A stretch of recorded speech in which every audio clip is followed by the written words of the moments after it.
Yari-yari.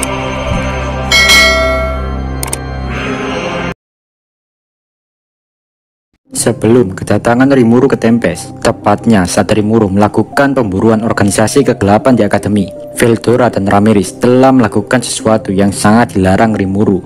Di dalam labirin, mereka berdua sangat bahagia. Veldora berdiri di depan lingkaran sihir, sedangkan Ramirez dengan tertawa terbahak-bahak berputar-putar mengelilingi Veldora.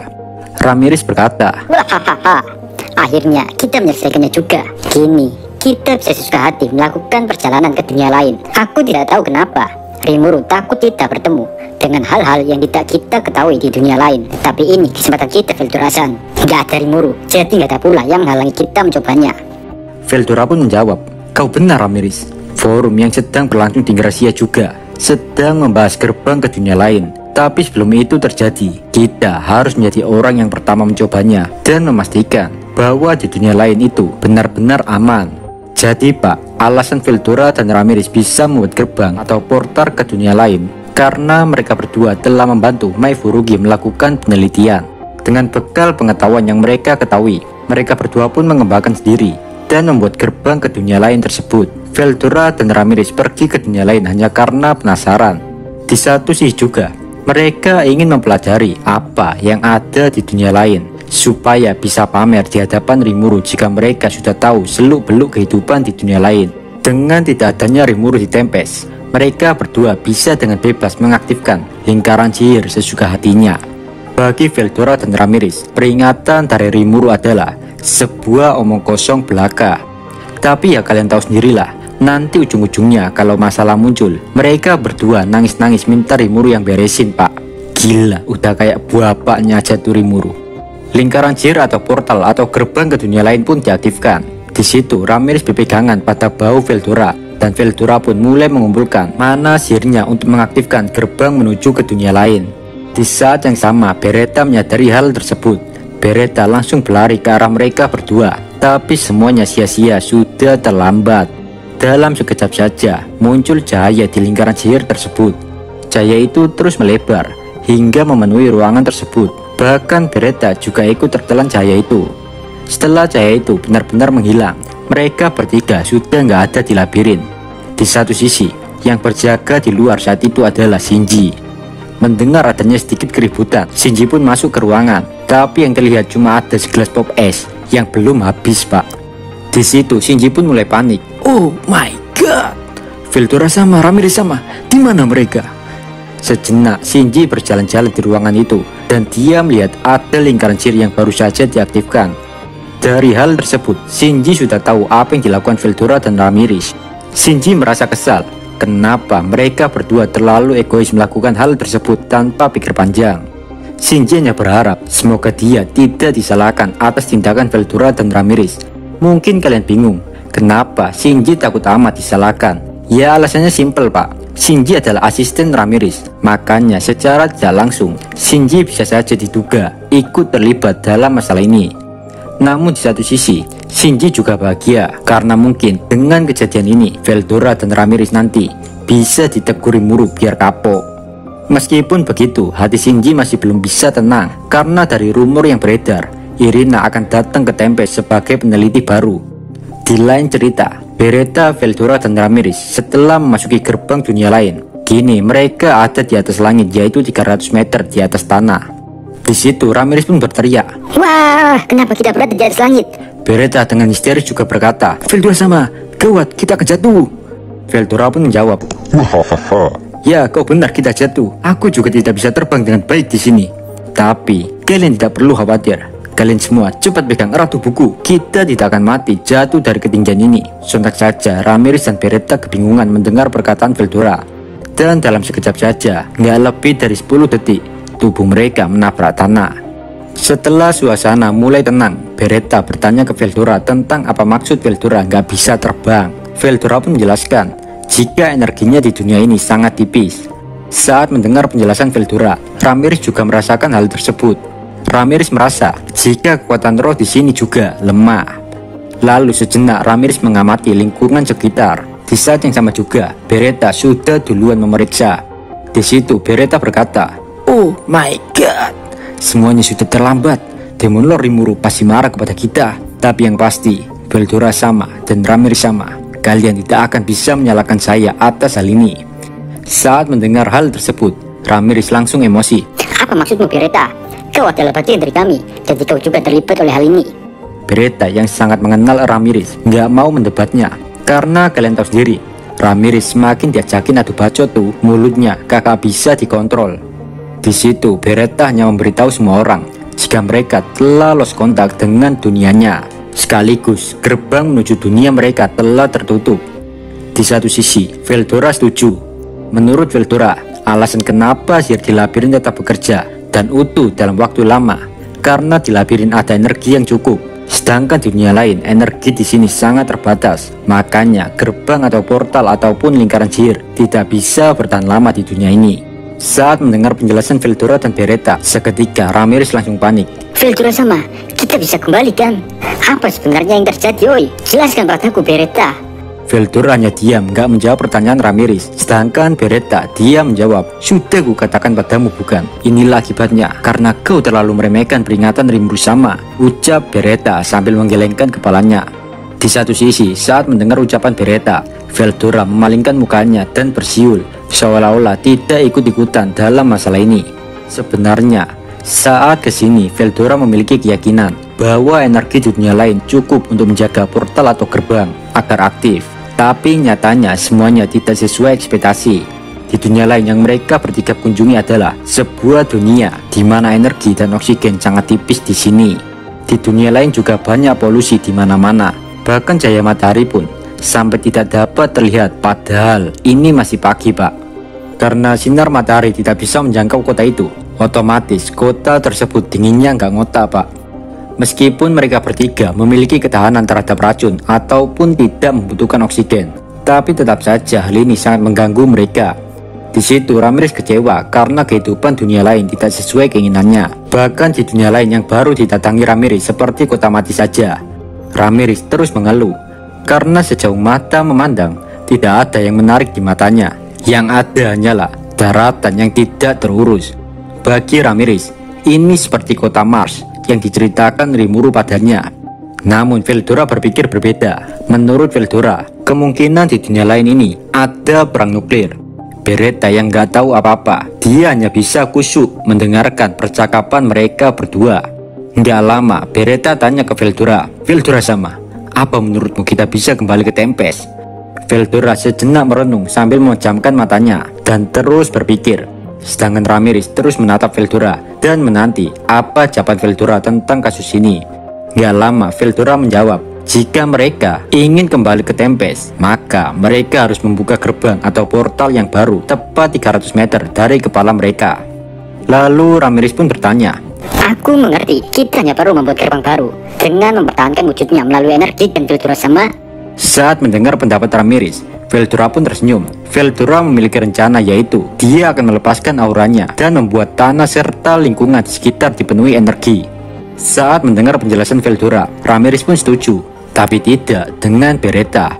Bagi Beretta, jika Veldora melakukan hal tersebut, maka sama saja Veldora mengubah sistem ekologi dunia di sini, dan kemungkinan suatu hari nanti bisa menimbulkan masalah yang tentu saja hal ini sangat dilarang keras oleh Rimuru. Kini mereka bertiga bingung harus melakukan apa biar dapat kembali ke Tempest. Di tengah kepanikan itu, Veldora masih sempat-sempatnya ngelawak. Jika dengan menggunakan SIM simultan eksistensi, maka jika dia nanti mati, bisa langsung bangkit di Tempest. Saat mendengar hal itu, tentu saja Ramirez emosi. Di situ mereka bertiga memutar otak dan terus berdiskusi. Bagi mereka, jika harus menciptakan portal atau gerbang baru yang aman tanpa merusak alam sekitar seperti di labirin, maka pastinya memerlukan waktu yang cukup lama. Apalagi di sini nggak ada alat bantu atau fasilitas untuk menunjang hal tersebut. Di tengah obrolan itu, tiba-tiba Beretta mengingat sesuatu. Beretta mengatakan jika mereka nggak perlu panik karena mereka semua masih terhubung dengan koridor jiwa milik Rimuru, yang dengan kata lain, melalui kehendak Rimuru, mereka bisa balik ke Tempest. Namun Veldora dan Ramirez nggak setuju dengan usulan Beretta. Ramirez dan Veldora nggak mau Rimuru sampai tahu apa yang telah dilakukan Veldora dan Ramirez. Mereka berencana dan berusaha agar bisa balik ke Tempest sebelum Rimuru menyadari hal ini. Ya, pada dasarnya mereka berdua cuma panik bakal dimarahi Rimuru. Dan pada akhirnya mereka bertiga tidak menemukan solusi atas masalah ini. Mereka pun akhirnya memutuskan menggunakan gagasan Veldora. Veldora pun mulai mengambil kuda-kuda, dan saat Veldora akan melepaskan auranya, tiba-tiba terdengar bunyi yang begitu keras pak dari kejauhan. Dan ternyata itu adalah ledakan bom atom. Sontak saja saat melihat hal itu, Veldora dan Ramirez tersenyum sambil menganggukkan kepalanya. Mereka berdua seketika lupa tentang kepanikan nggak bisa balik ke Tempest. Di situ Veldora berkata, "Ramirez, mari kita tunda balik ke Tempest karena sepertinya ada hal yang menarik di sana." Ramirez pun menjawab, Ayo, aku juga penasaran seperti apa wujud mereka. Setelah mengatakan itu, Ramirez pun melompat ke bahu Veldora dan mereka berdua pun mulai bergerak menuju ke tempat ledakan itu. Emang murid dan guru nggak ada bedanya, sama-sama bikin susah pak. Melihat kedua orang itu, Beretta pun memegang kepalanya sambil menghela nafas panjang dan terpaksa mengikuti mereka berdua dari belakang. Sementara itu di tempat tersebut dipenuhi asap dan gas beracun sampai jalan pun tidak terlihat. Di situ ada seorang cyborg bernama Zaza. Zaza adalah bagian dari organisasi revolusi yang bernama Cahaya Fajar. Dari radar yang dimilikinya, Zaza sudah tidak bisa mendeteksi keberadaan 5 bawahannya, yang dengan kata lain, 5 bawahan Zaza sudah mati. Sambil mendecakkan lidahnya dan meludahkan darah, Zaza berkata, "Sial, sepertinya mereka menggunakan rudal nuklir. Aku pasti membalaskan kematian para bawahanku suatu hari nanti." Setelah meluapkan amarahnya dengan bacotannya tersebut, Zaza pun mulai berniat meninggalkan medan pertempuran. Zaza nggak lupa melihat pasokan oksigen di dalam tubuhnya. Mengetahui oksigen di dalam tubuhnya cukup untuk balik ke markasnya, Zaza pun merasa lega. Di saat itu, Zaza merasa inilah waktunya melarikan diri. Zaza mulai berlari, tapi di saat yang sama juga, tiba-tiba muncul di kepala Zaza alarm bunyi berbahaya. Seketika itu juga muncul roket-roket dari langit menghujani Zaza. Zaza yang melihat hal itu langsung mengeluarkan gerakan satset untuk menghindari semua roket-roket itu. Tanpa suara, tanpa diketahui siapa-siapa, muncul di depan Zaza mesin pembunuh yang sangat mengerikan. Dan mereka ada 3 biji. Mereka dikenal sebagai anjing pembunuh. Di dunia ini, anjing-anjing ini adalah musuh bebuyutan para cyborg. Senjata para anjing itu ada yang disebut blaster atau roket-roket yang dapat keluar dari mulutnya. Roket-roket itu memiliki suhu ribuan bahkan puluhan ribu derajat dan kecepatannya 3 kali lebih cepat daripada kecepatan suara. Anjing itu juga memiliki taring yang terbuat dari titanium dan dialiri arus listrik yang otomatis gigitan anjing itu bisa menghancurkan keseimbangan elektromagnetik, yang dengan kata lain bisa membuat Zaza langsung mati dalam sekejap. Dan perlu kalian ketahui, tubuh Zaza diperintahkan oleh sinyal listrik. Saat melihat kedatangan ketiga anjing itu, Zaza hanya bisa menatap putus asa. Dengan menundukkan kepalanya, Zaza berkata, "Kumine minasan, aku tidak bisa membalaskan dendam kalian. Kurasa inilah akhir hidupku." Di satu sisi, ketiga orang yang mengerikan yaitu Veldora, Ramirez, dan Beretta terus berlari tanpa henti, tanpa merasa lelah menuju lokasi ledakan. Di situ Ramirez berkata, Kalian berdua harus melindungiku karena aku di sini tidak bisa menggunakan sihir apapun. Veldora pun menjawab, Yari, aku berniat mencoba melepaskan beberapa serangan, tapi sayangnya hal itu mencakup area yang luas. Apakah kau bisa berguna sedikit, Ramirez? Buatlah sesuatu seperti penghalang. Ramirez dengan nada lemes menjawab, Ya, aku sebenarnya bisa, tapi karena di sini tidak ada energi sama sekali, aku tidak yakin penghalangku bisa bertahan. Sontak saja dengan belak-belakan Veldora mengatakan jika Ramirez kebanyakan alasan dan gak berguna sama sekali. Ramirez yang gak mau dipandang rendah oleh Veldora, Ramirez mengatakan jika dia memiliki 47 gerakan khusus yang sangat mematikan. Sontak saja saat mendengar bualan dari Ramirez, Veldora makin menjadi-jadi.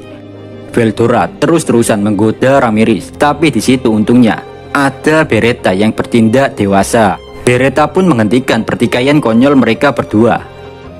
Rencana pun akhirnya dibentuk, yaitu Veldora akan melindungi Ramirez, sedangkan Beretta yang akan menyerang musuh. Di satu sisi, para anjing pembunuh itu makin mendekat dan mulai menyerang Zaza.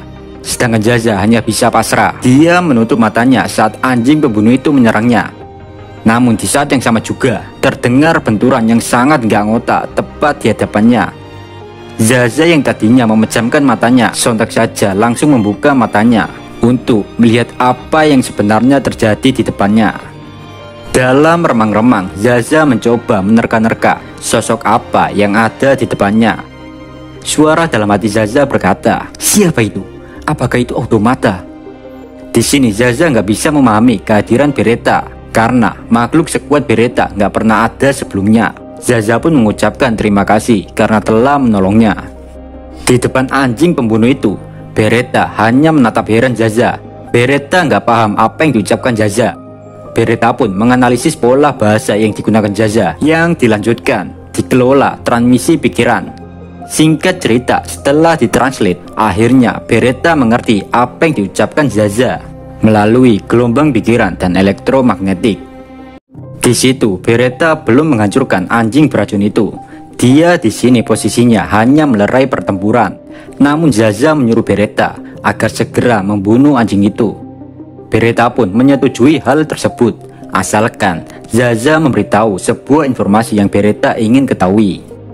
Kesepakatan pun disetujui. Di satu sisi, anjing-anjing itu nggak mau menunggu begitu saja. Ketiga anjing itu seketika menyerang Beretta, tapi hal itu sudah diprediksi Beretta. Beretta juga langsung menerjang secepat kilat anjing-anjing tersebut.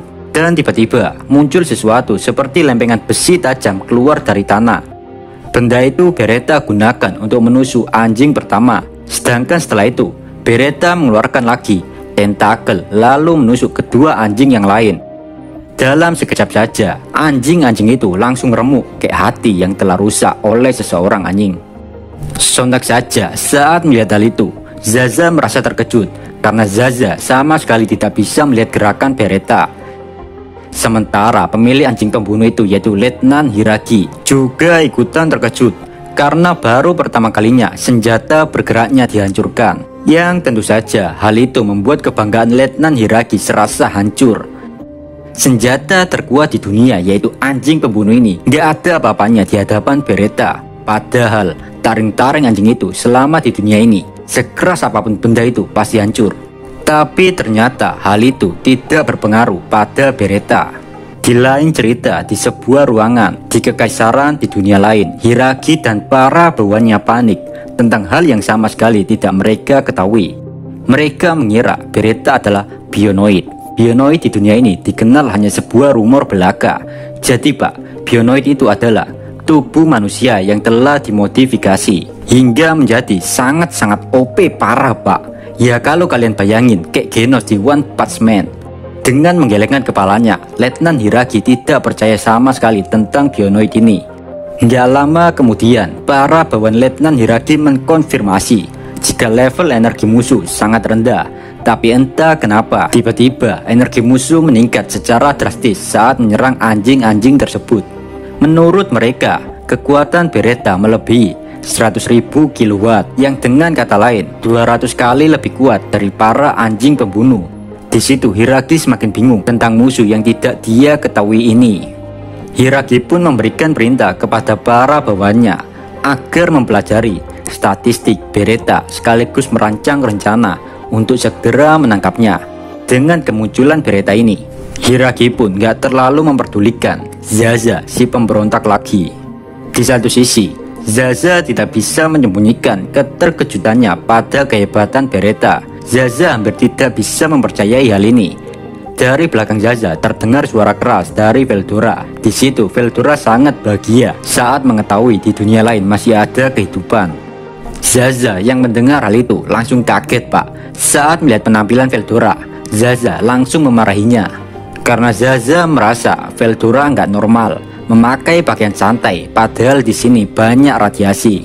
Pokoknya di dunia lain ini parah Pak, oksigennya tipis, lingkungannya sudah rusak, tercemar, sekaligus atmosfer banyak sekali racun Pak. Di situ Veldora malah menjawab jika pakaiannya adalah pakaian yang paling keren sejagat isekai. Karena pakaian itu dirancang oleh Rimuru dan dibuat oleh Sun Nachuan.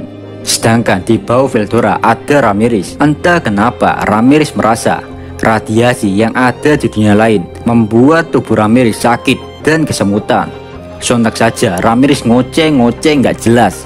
Di sini Zaza baru menyadari keberadaan Ramirez. Dengan membuka matanya lebar-lebar, Zaza bingung benda apa yang ada di bawah Veldora itu. Namun di situ Ramirez terus nangis karena radiasi di dunia lain. Veldora yang dari tadi mendengarkan keresahan Ramirez lama-lama muak, Pak. Veldora pun akhirnya membuatkan sebuah penghalang berukuran kecil untuk Ramirez. Setelah dibuatkan penghalang itu, Ramirez pun tenang kembali. Ya kalian tahu sendirilah, tenangnya Ramirez tuh tetap nyebelin, Pak. Di situ jelas-jelas udah ditolong Veldora, Ramirez masih aja cerewet. Ramirez mengatakan harusnya Veldora melakukan hal ini dari tadi. Dan parahnya lagi, Ramirez menyalahkan kelalaian Veldora ini, Pak. Emang gak ada hati nih peri satu ini. Karena mulut Ramirez ini, akhirnya Veldora pun emosi dan mereka berdua bertengkar, Pak. Beretta yang melihat hal itu langsung melerainya dan membahas topik lain.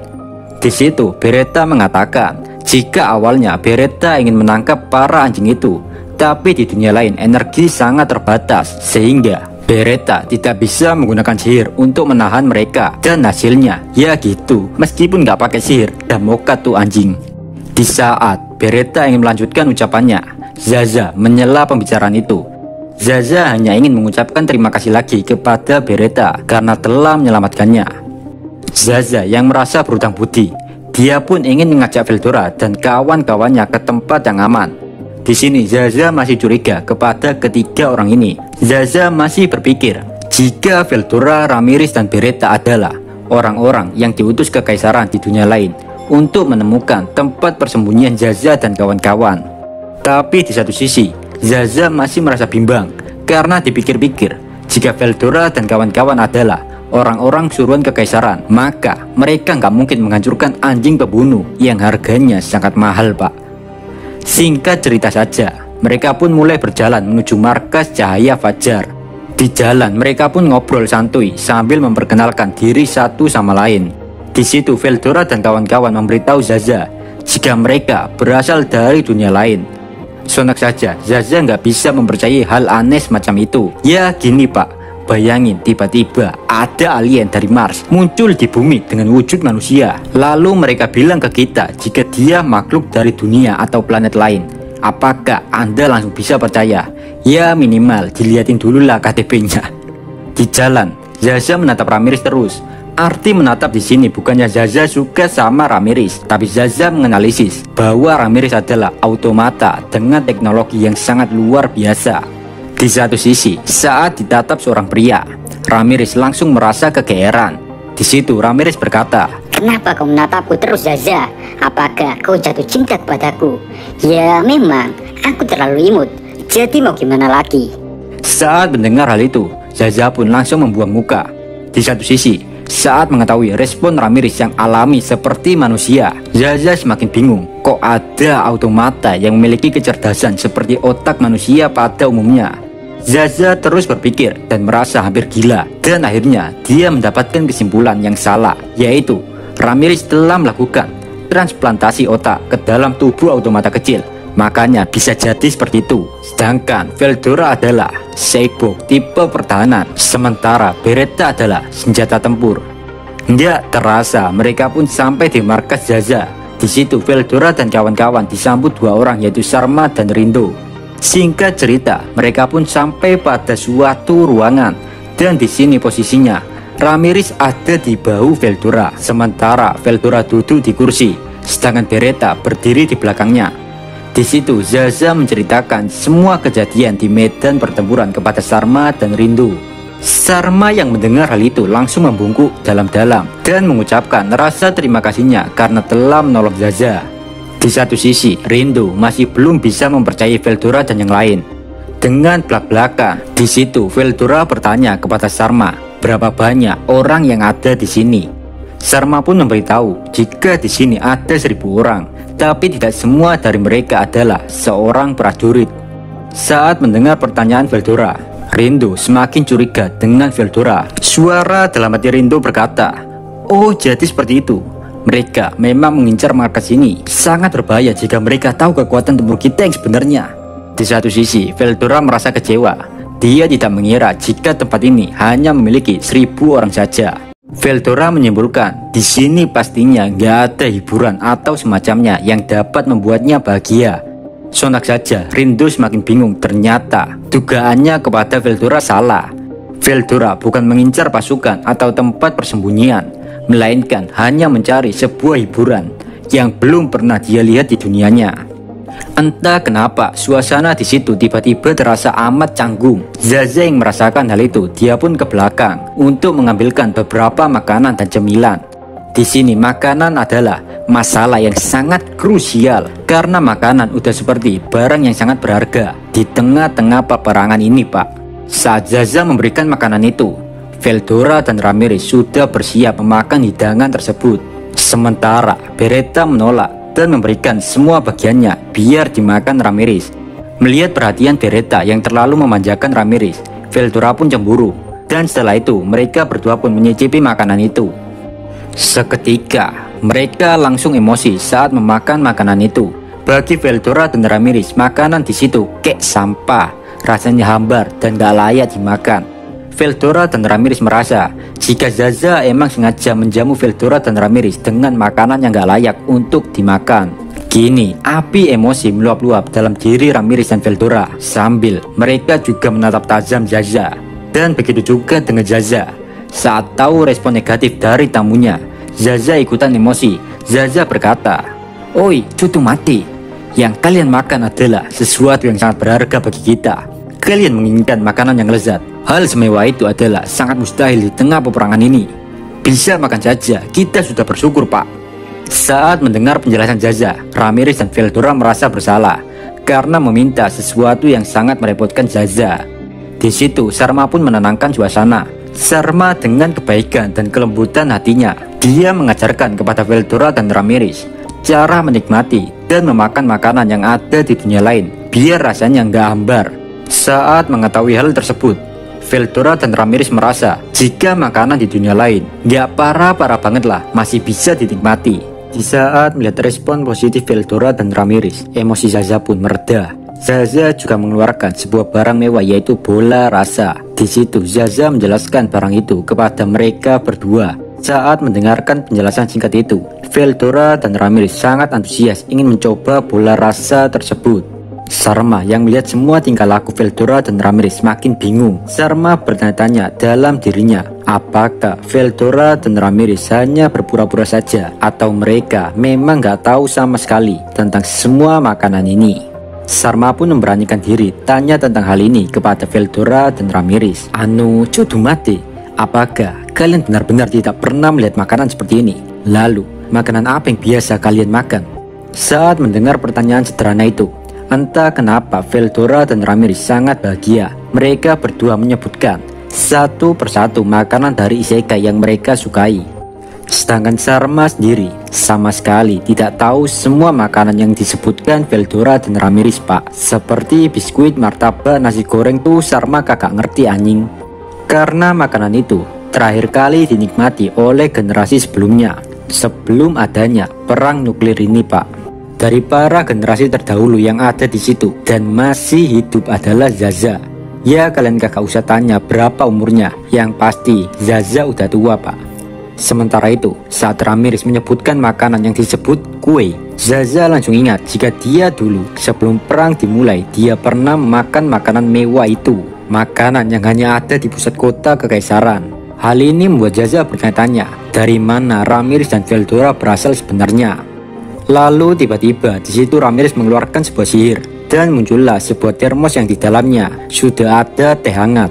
Sedangkan tempat minuman yang berisi air lumpur juga dibuang dan dibersihkan dengan sihir Ramirez, lalu diganti dengan teh hangat.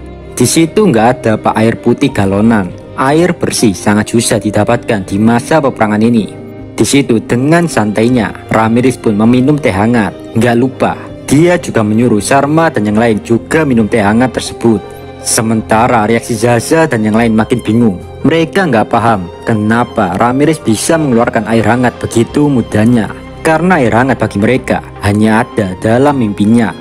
Nggak hanya sampai di situ, Ramirez juga mengeluarkan makanan yang sengaja dia bawa dari Isekai, yaitu sebuah kue.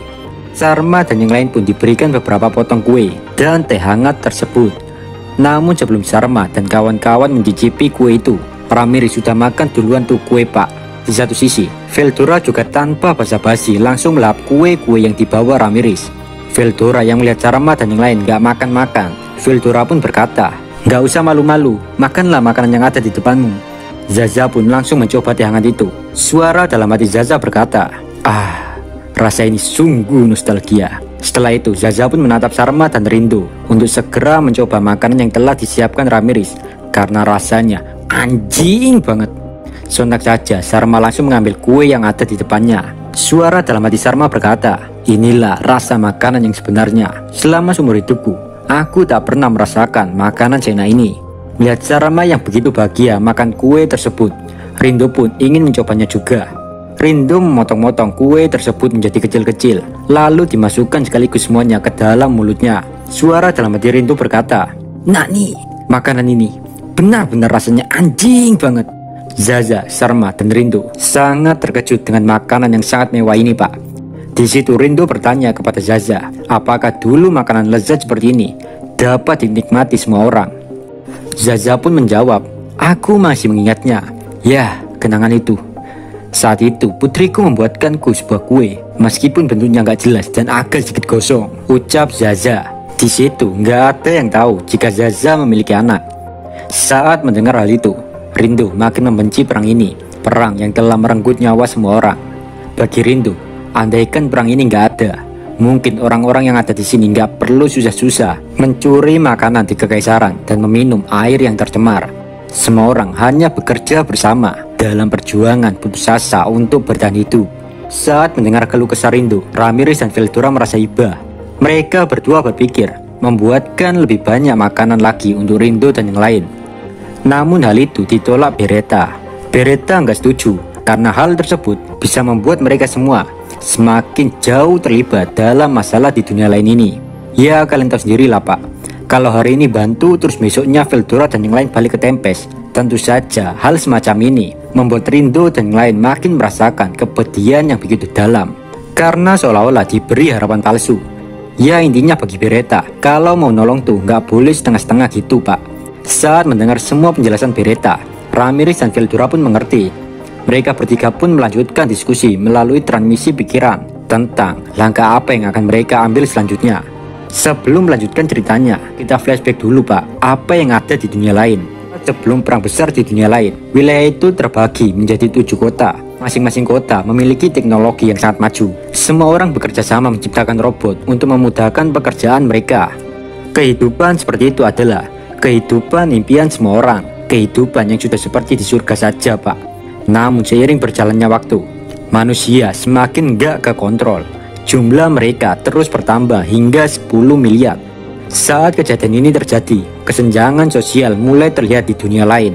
Dari 10 miliar orang di dunia, kini hanya beberapa saja dari mereka yang menerima fasilitas layaknya penghuni surga. Sedangkan orang-orang yang gak kepilih dan gak dapat menikmati fasilitas mewah dan menjadi penghuni surga. Lantas hal itu membuat api kebencian mulai muncul di kelompok perlawanan atau orang-orang yang gak kepilih menjadi penduduk kota. Banyak dari kelompok itu iri karena pemerintah dunia membeda-bedakan orang satu dengan yang lain. Perlahan pemberontakan mulai muncul dan ingin menghancurkan kesenjangan ini. Peperangan tidak bisa dihindari dan setiap kota tidak luput darinya. Situasi dunia yang tidak baik-baik saja membuat perubahan pada lingkungan. Hal itu membuat kota yang tadinya berjumlah 7, kini hanya tersisa 5 kota saja. 5 kota itu termasuk dalam wilayah Charity Mechanic Empire. Di satu sisi, tidak ada yang bisa menghentikan perang nuklir ini. Setelah peperangan telah usai, salah satu kota yang dipimpin oleh Kaisar Alsbane. Kaisar Alsbane merawat dan menyelamatkan semua orang yang ada di luar kotanya. Tapi usut punya usut, orang yang telah diselamatkan bukannya berterima kasih, tapi malah menyerang kota lagi. Dari sinilah Kaisar Alsbane trauma dan dia tidak akan mempercayai siapapun lagi. Kini orang-orang yang tidak bisa tinggal di kota jadinya tinggal di tempat penampungan bawah tanah. Tempat itu bukanlah tempat yang aman, melainkan banyak hewan buas yang telah berevolusi dan memiliki kemampuan yang sangat mengerikan, sekaligus menjadi ancaman bagi manusia yang tidak memiliki senjata apapun di dalam dirinya. Semua orang yang selamat dari perang nuklir ini terus berjuang di bawah tanah, memakan makanan dan minuman yang gak layak demi kelangsungan kehidupan menyedihkan mereka. Di lain cerita, laporan Hiiragi sudah diterima oleh Kolonel Gradham.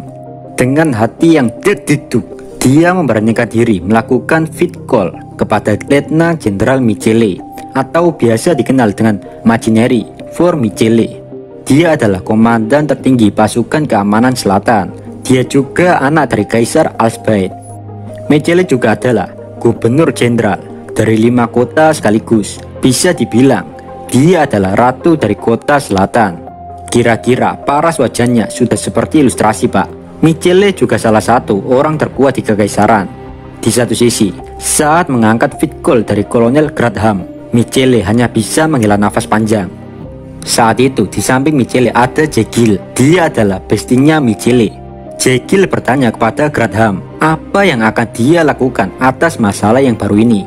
Gradham pun menjawab, jika para pasukan telah melakukan pengejaran dan jika memungkinkan, mereka akan menangkap seseorang yang telah mengalahkan 3 anjing pembunuh. Saat mendengar laporan itu, Michele semakin bad mood karena dia nggak tahu siapa yang melakukan pengejaran kepada Beretta. Michele sangat menghargai nyawa seseorang. Michele sangat tidak suka mengorbankan orang-orangnya hanya demi mengalahkan musuh. Michele sangat mengenal 2 bawahannya yang sama-sama ambisiusnya. Bawahan yang dimaksud adalah yang pertama, Hiiragi. Dia adalah orang yang rela melakukan apa saja demi obsesi dengan penelitian dan tidak memiliki belas kasihan kepada siapapun. Mungkin Hiiragi di sini mirip kayak Orochimaru di Naruto. Sedangkan letnan kedua yaitu Karman. Dia adalah orang ambisius yang ingin memenangkan pertempuran sendirian. Dia juga memiliki pasukan yang kekuatannya melebihi anjing pembunuh. Mereka adalah seorang cyborg yang dimodifikasi dengan kekuatan Sain serta bantuan Powered Suit. Ya jika kalian bayangin pasukan Karman ini kayak Jerma di One Piece, Pak. Karma dan Hiiragi keduanya sama-sama ambisius, tapi bedanya yang satu ngehalalin segala cara, bahkan sampai mengorbankan para bawahannya. Sedangkan yang satunya mengandalkan dirinya sendiri. Di situ Gradham mengatakan jika yang melakukan pengejaran adalah Letnan Karman. Sontak saja saat mendengar hal itu Michele merasa lega. Tapi nggak lama Gradham berkata jika Hiiragi juga bersiap memasuki medan pertempuran. Namun nunggu selesai dulu analisis tempur Beretta. Mendengar hal itu Michele mulai emosi karena di saat kedua orang ini ada di medan pertempuran yang sama, maka jumlah korban akan semakin banyak, entah musuh atau pasukannya sendiri. Dalam filosofi Michele, pasukan ini sengaja diberi nama pasukan keamanan selatan, yang jelas-jelas tujuannya menjaga perdamaian dunia. Michele menganggap orang-orang dari organisasi pembelot yang ada di ruang bawah tanah bukanlah musuh, melainkan mereka juga sama-sama manusia. Cuma karena keadaanlah yang membuat rantai kebencian ini tidak pernah terputus. Michele terus berpikir, apakah orang yang telah mengalahkan anjing pembunuh merupakan salah satu objek percobaan di laboratorium yang selamat dan melarikan diri? Dan di situ nggak lama, Michele pun membuka mulutnya dan berkata kepada Gradham agar Hiiragi menganalisa musuh secara menyeluruh. Sedangkan untuk Karman disuruh untuk tidak melakukan hal-hal yang tidak diperlukan dan juga setidaknya meminimalisir jumlah korban. Gradham pun menganggukkan kepalanya dan menutup fit call tersebut. Saat fit call itu telah terputus, Jegil salut sama Michele. Bagi Jegil, Michele orang yang hebat. Dia melakukan tugas yang sangat berat. Michele bertindak mengarahkan para bawahannya. Di satu sisi, Michele juga ingin melindungi orang-orang di luar kota. Bagi Michele, yang salah bukanlah orang-orang yang ada di luar kota, melainkan sistem dunialah yang salah, di mana sumber daya sangat sedikit, sehingga untuk memenuhi kebutuhan orang sangat sulit. Akibatnya kesenjangan sosial dan penderitaan tiada akhir. Di sini juga terungkap jika orang-orang di luar kota saat mencuri makanan untuk kebutuhan sehari-hari, Michele selalu mengetahuinya. Tapi dia sengaja membiarkan hal itu agar orang-orang yang ada di luar kota bisa bertahan hidup. Kini Michele di ruangan sendirian tanpa ditemani siapapun. Michele pun terus memikirkan musuh yang baru-baru saja viral di dunianya ini. Kemungkinan datang untuk menghukum orang-orang. Di lain cerita, Sarma mulai mendekati Ramirez dan bertanya, apakah Ramirez bisa mengeluarkan air bersih lebih banyak lagi? Ramirez pun menjawab, jika dia bisa melakukan apapun, karena dia adalah wanita yang memiliki banyak talenta. Saat mendengar hal itu, Rindo pun juga ikutan mendekati Ramirez. Rindo tahu jika Ramirez adalah orang yang suka dipuji. Rindo pun memanipulasi Ramirez dengan memuji-mujinya dahulu. Setelah Ramirez mabuk pujian, Rindo pun meminta Ramirez mengisi tangki air dengan air bersih. Di dunia lain, tepatnya yang selain di kota, air bersih adalah sesuatu yang sangat berharga. Bahkan jika turun hujan pun, air dari hujan masih tercemar dan butuh banyak waktu untuk menyaringnya sampai air itu tidak lagi berbahaya. Sebenarnya ada tempat air bersih di lubang penyiraman binatang buas, tapi tempat itu sangat berbahaya. Banyak makhluk super ganas berkeliaran.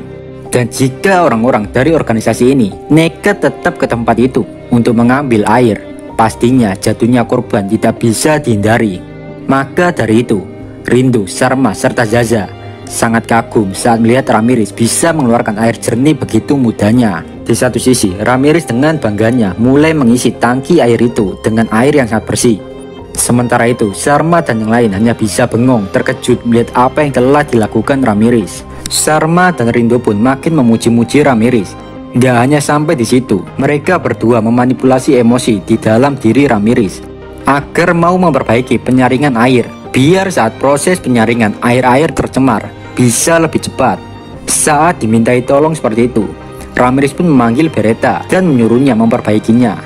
Singkat cerita saja, Beretta pun dengan cepat menyelesaikannya. Dan dengan ini, Beretta juga dihujani pujian. Beretta ngasih saran kepada mereka agar lebih merawat mesin penyaringan air. Di situ Ramirez asik sendiri dengan Beretta, Rindo dan yang lainnya. Veldora di sini posisinya benar-benar dikacangin, Pak. Veldora yang ngerasa tidak dianggap, dia pun balik ke markas dan saat itu dia melihat banyak anak-anak sedang berkumpul dan asik main sendiri dengan robot yang mereka ciptakan. Melihat hal itu, Veldora memiliki suatu ide. Di situ Veldora mengeluarkan suatu panggangan dan dia mulai memasak okonomiyaki di atas panggangan. Bau-bau harum dan menggugah selera itu menarik banyak anak-anak. Para anak-anak dengan hal yang tidak pernah mereka lihat, mereka makin penasaran. Di situ Veldora dengan bahagia menyuruh para anak-anak itu untuk mengantri dan mengambil bagiannya. Anak-anak banyak yang kepanasan saat makan okonomiyaki, tapi mulut mereka tidak berhenti memakan makanan itu dengan perasaan bahagia. Bagi mereka, makanan ini bagaikan makanan dari surga yang tidak pernah mereka rasakan. Pujian dan sanjungan anak-anak mereka lontarkan dan membuat Veldora serasa jadi pahlawan. Aroma itu juga tercium semua orang, bahkan orang dewasa pun mulai berkumpul di sekitar Veldora, termasuk Ramirez juga. Di situ Ramirez bertanya apa yang sebenarnya Veldora lakukan. Di satu sisi, dengan tersenyum lebar, Veldora tetap melanjutkan memasak okonomiyaki. Veldora terus menuangkan adonan di atas panggangan sambil menambahkan kol parut di atasnya. Masih menjadi pertanyaan, dari mana bahan-bahan dan panggangan ini berasal. Gak lama kemudian, Veldora menawarkan sebuah okonomiyaki kepada Ramirez. Ramirez merasa heran kenapa Veldora berbuat seperti ini. Padahal mereka bertiga sebelumnya telah membuat kesepakatan untuk tidak terlibat lebih jauh dari ini, apalagi sampai mengenalkan makanan mewah ke anak-anak. Ya bayangin aja Pak, kalau tiba-tiba Veldora, Ramirez dan Beretta hilang dari dunia ini, maka anak-anak akan merasakan putus asa yang teramat dalam. Namun di situ Veldora berusaha menenangkan Ramirez tentang kekhawatirannya ini. Sambil menunggu okonomiyaki matang, Veldora menunjukkan beberapa bagian robot-robot yang dia temukan. Barang yang ditunjukkan Veldora adalah mesin sederhana dengan dua tangan, di mana lengan kiri berbentuk seperti bor. Veldora bertanya, apakah kau masih berpura-pura untuk tidak tertarik dengan hal ini, Ramirez? Sambil mengatakan itu, Veldora menaruh piring okonomiyaki di depannya. Ramirez yang melihat di tangan itu hanya bisa menelan ludah. Veldora lantas berkata, ayo, tidak perlu malu-malu Ramirez, makanlah. Ramirez tanpa pikir panjang langsung membuka mulutnya. Tapi nggak lama Beretta menghentikan Ramirez. Seketika itu juga Ramirez bingung. Dia dengan cepat menatap Okonomiyaki, lalu Veldora dan Beretta. Untuk lebih meyakinkan Ramirez, Veldora menunjukkan kehebatan robotnya itu. Saat melihat robot itu, mata anak-anak dan Ramirez dalam sekejap berbinar-binar dan mengucapkan, "Wow!" Ramirez pun menyerah dan akhirnya memakan Okonomiyaki tersebut. Melihat hal itu, Beretta hanya bisa menghela nafas panjang.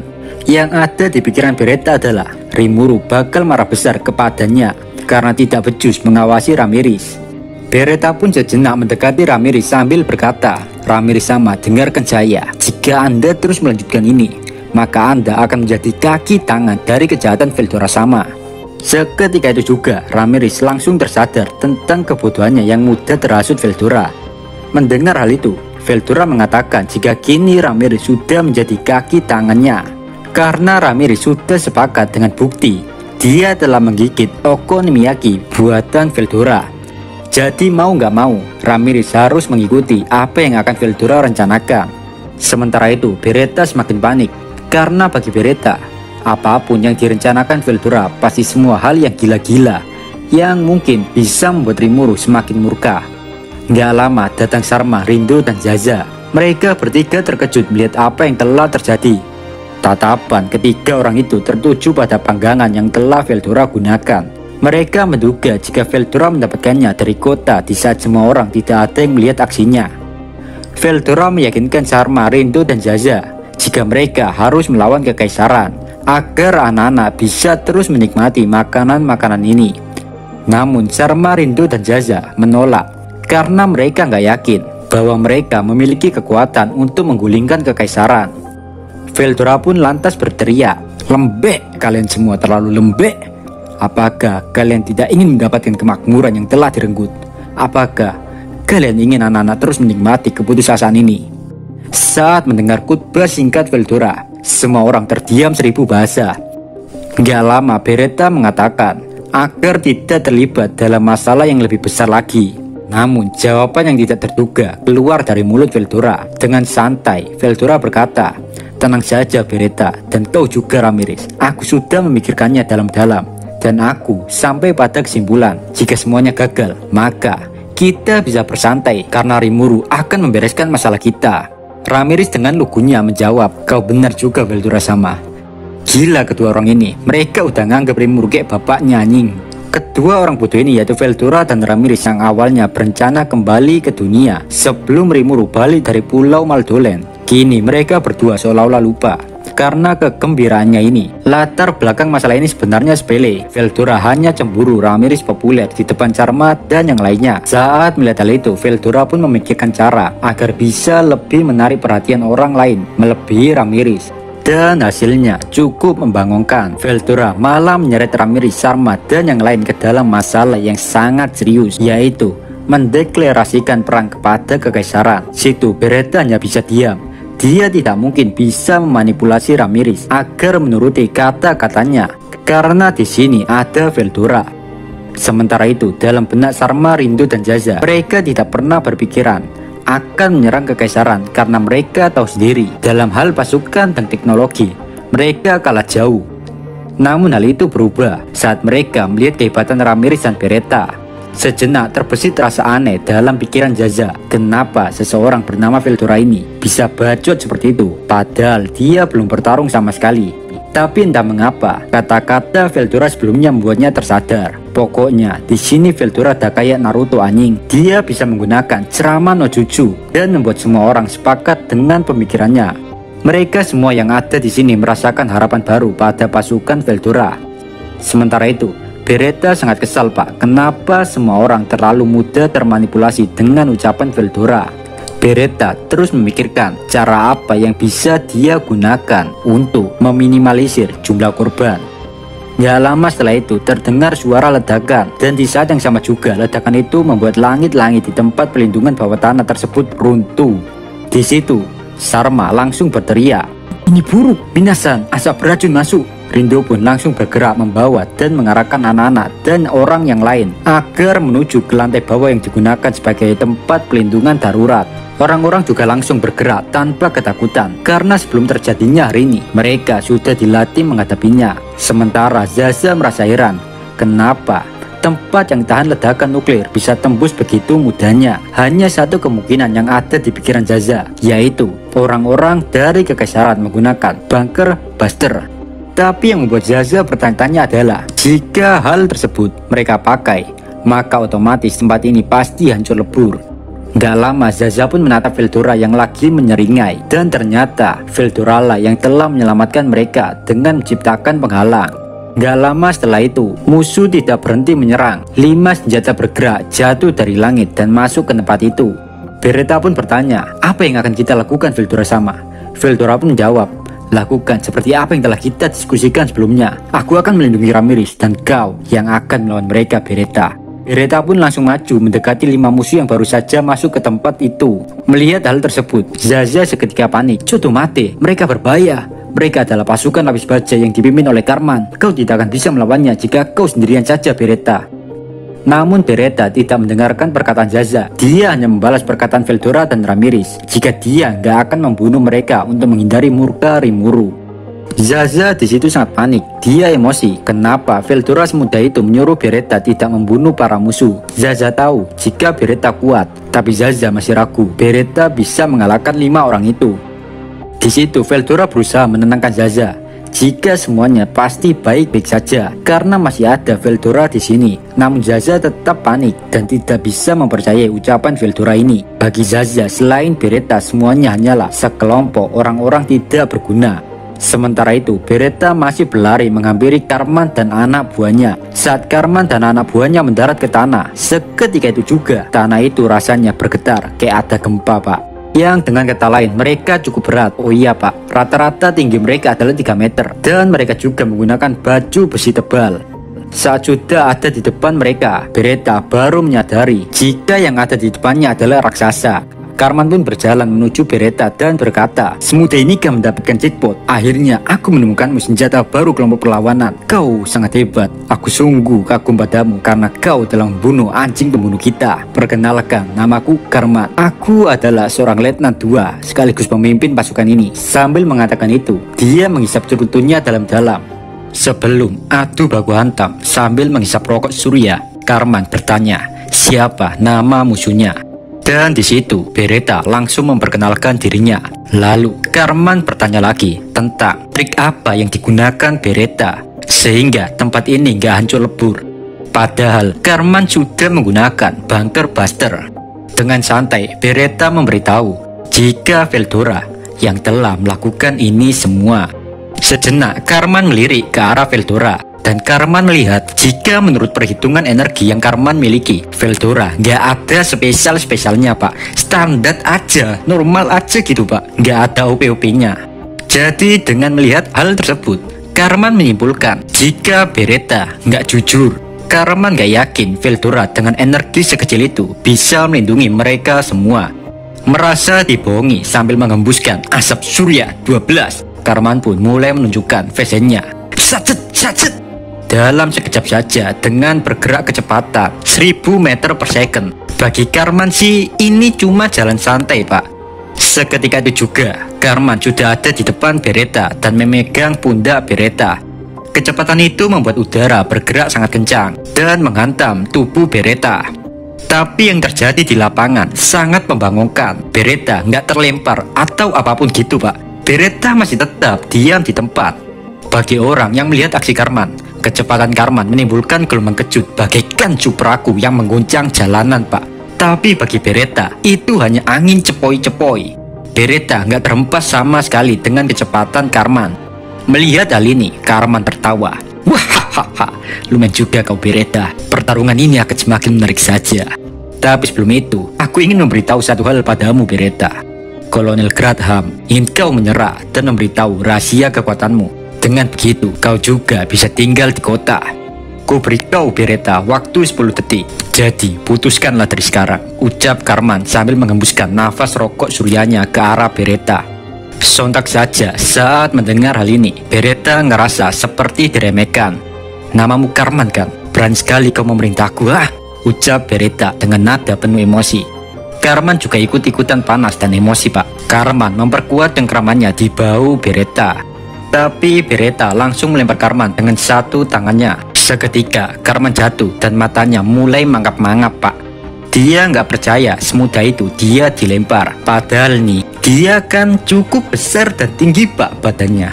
Karman pun mulai bangkit dan berkata, "Sepertinya aku mulai tertarik padamu, Beretta. Sudah lama sekali aku tidak menghadapi musuh yang layak." Karman di sini memberitahu Beretta jika posisi Beretta nggak diuntungkan karena dia cuma sendirian, sedangkan Karman memiliki anak buahnya, jadi 5 lawan 1. Dan menurut Karman, Beretta nggak mungkin menang melawannya. Ya gini nih, mental squad kayak Karman, solo nggak mampu, akhirnya ngajak anak buahnya. Beretta makin emosi mendengar ucapan Karman. Beretta berkata, "Menyerah katamu? Aku tidak akan menyerah pada makhluk lemah seperti kalian," ucap Beretta. Saat mendengar hal itu, Karman pun menghisap suriannya lagi, lalu berkata, "Jika itu maumu, Beretta, aku akan segera memperlihatkan perbedaan kekuatan kita." Setelah mengatakan itu, tiba-tiba tubuh Karman berubah bersinar kayak matahari, terang banget, Pak, pokoknya. Kalau bahasa anak muda nih, disebut cahaya ilahi. Medan gaya elektromagnetik sehingga menyalakan reaktor fusi nuklir dan menghasilkan aliran plasma mengalir di tubuh Karman dan langsung dikonversi menjadi listrik melalui generasi dan memberikan Karman kekuatan yang sangat menakutkan, Pak. Setelah persiapan selesai, Karman melancarkan tinjunya. Kekuatan tinju itu melebihi 1 juta tenaga kuda, bukan kerja bagaikan kuda. Karman mengira jika dengan serangan ini Beretta akan menjadi debu. Sementara itu, ketika melihat serangan tersebut datang ke arahnya, Beretta mengangkat satu tangannya ke depan dan menangkis serangan itu. Perbedaan kekuatan membuat Karman tidak seimbang dan terlempar ke belakang. Karman dan para bawahannya kaget saat melihat kejadian ini. Kini Karman menyadari jika adanya perbedaan kekuatan di antara mereka berdua. Tapi Karman yang orangnya nggak mau mengakui kelemahannya. Dia terlalu percaya diri. Dia adalah orang yang nggak mau mengakui hal ini. Karman bukannya sadar diri jika dia memanglah lemah. Malahan nih, dia mengira ini semua karena dirinya jarang bertarung. Makanya dia mulai melemah. Karman pun berkata kepada para bawahannya, "Kalian semua patuhi perintahku, mari serang dia bersama-sama. Dan saat aku sudah bersiap, kalian menyingkirlah dari Beretta." Rencana telah dibuat dan arahan telah diberikan. Para bawahan Karman tanpa perlu waktu lama, mereka semua mengepung Beretta. Saat mengetahui Karman orang yang cupu dan cuma memiliki mental squad, Beretta merasa kecewa. Beretta pun akhirnya menggunakan Deus Ex Machina. Seketika itu juga, beberapa tentakel yang lebih besar dari lengannya muncul dan pertempuran pun dimulai. Para anak buah Karman mulai menyerang Beretta dengan gerakan satset. Tapi semua serangan mereka berhasil dihindari Beretta. Beretta juga terus mengimbangi serangan anak buahnya Karman tanpa kelelahan sedikit pun. Zaza yang baru pertama kali melihat pertarungan yang satset. Bagi Zaza, pertarungan ini sungguh luar biasa. Sugoi pokoknya, Pak. Kini nggak ada keraguan di hati Zaza tentang kemampuan Beretta. Zaza berpikir Beretta adalah harapan yang telah lama mereka nanti. Melihat hal itu, Veldora merasa cemburu karena Beretta telah menarik banyak perhatian. Sementara Veldora sendiri hanya menjadi orang malang yang tidak diperdulikan sama sekali. Di saat yang sama juga, tiba-tiba pasukan Karman menjauh dari Beretta dan Karman pun langsung melancarkan serangan dengan kedua lengan Power Edge Switch-nya yang bagaikan meriam saja. Dan dalam sekejap saja serangan itu menghantam Beretta. Seketika itu juga Beretta kaget dan ledakan besar pun terjadi. Beretta terlambat merespon serangan Karman. Alhasil topeng Beretta yang selama ini dia pakai terlepas dan perutnya jadi berlubang. Saat melihat hal itu, Ramirez sangat panik kepada Beretta. Karman pun berkata, "Sepertinya aku terlalu terbawa suasana. Tapi selagi kita bisa membawa Beretta, Hiiragi pasti memaafkan hal ini," ucap Karman sambil mengambil rokok dan menghisapnya lagi. Jadi Pak, Karman sengaja menggunakan bawahannya hanya demi tujuan agar Beretta sibuk aja, Pak. Sementara itu, di saat semuanya sudah siap, maka di saat itu juga Karman bisa meluncurkan meriam utamanya yang paling kuat, yaitu peluncur neutron. Ketika Karman melancarkan peluncur neutron, semua bawahannya disuruh untuk minggir agar tidak terkena serangannya. Peluncur neutron ini kecepatannya melebihi 10.000 km per second. Oh iya Pak, Karman dan anak buahnya di sini juga sibuk, makanya bisa melakukan hal-hal yang gak logis Pak. Karman di sini sangat percaya akan kemenangannya karena dia mengatakan begini Pak, kau bertarung sangat hebat Beretta, aku hampir tidak bisa mempercayai hal ini. Kau bisa menangkis semua serangan para bawahanku, kau telah memaksaku menggunakan kartu trufku, kau harus bangga Beretta. Setelah mengatakan ini, Karman menyuruh anak buahnya untuk segera membawa Beretta. Sedangkan sambil tiduran, Beretta sadar jika topeng yang diberikan tuannya yaitu Rimuru Sama telah hancur dan lepas dari wajahnya. Kini wajah Beretta terlihat, udara mulai bergetar, suasana seketika berubah jadi berat dan makin mencekam. Sementara itu, Ramirez yang melihat hal itu, dia berkata, ini buruk Veldora Sama. Rimuru dulu pernah mengatakan jika dia membuat wajah Beretta sesuai seleranya sendiri, maka dari itu Rimuru menyuruh Beretta memakai topeng. Mendengar hal itu, Veldora menjawab, ya aku tahu Ramirez, dan kini aku melihat Beretta dipenuhi dengan kemarahan. Bagi Beretta, wajah dan topeng adalah harta bagi dirinya. Beretta yang tadinya terbaring tiba-tiba terbang Pak. Rambut panjangnya juga menutupi semua wajahnya. Beretta selama ini selalu setia mentaati perintah Rimuru untuk selalu menyembunyikan wajahnya. Dan di sini Karman telah membuat masalah yang begitu besar. Harga diri yang selama ini dijaga Beretta seolah-olah dirusak oleh Karman. Melihat hal ini, Karman merasakan firasat yang sangat buruk. Karman menyuruh anak buahnya yang akan mendekati Beretta untuk berhenti. Tapi semuanya sudah terlambat. Kini Beretta adalah iblis yang siap melampiaskan murkanya atas semua perlakuan Karman kepadanya. Karman telah membangunkan sang iblis. Tak ada yang bisa menghentikan Beretta selain keajaiban. Beretta yang melayang-layang di atas langit lantas berkata, kau harus membayar atas semua kejahatanmu yang telah menodai topeng kesayanganku dari Rimuru Sama. Setelah mengatakan itu, Beretta langsung menghilang dari tempat tersebut. Semua orang langsung panik termasuk Karman dan anak buahnya. Tidak ada yang bisa mengetahui di mana Beretta berada sekarang. Namun tiba-tiba salah satu anak buah Karman berteriak dan dalam sekejap dia pingsan. Dan di detik berikutnya, anak buah Karman kedua juga ikutan gak sadar. Beretta bergerak terlalu cepat melebihi kecepatan cahaya hingga para musuh tidak bisa menangkis serangan Beretta. Karman yang melihat hal itu juga hampir gak percaya jika para bawahannya terlalu mudah ditumbangkan. Dua anak buah Karman yang tersisa mulai ketakutan, tapi Karman memikirkan mencari solusi untuk masalah ini. Karman memiliki spekulasi jika Beretta menggunakan teleportasi ruang, karena jika bergerak begitu cepat maka pastinya menimbulkan gelombang kejut. Namun gerakan Beretta tidak menimbulkan gelombang kejut sama sekali. Kemampuan Beretta, Deus Ex Machina, dapat memungkinkan Beretta mengubah posisinya sejauh mata memandang. Saat Beretta akan menumbangkan bawahan Karman yang ketiga, di situ Karman sudah menyiapkan peluncur neutronnya.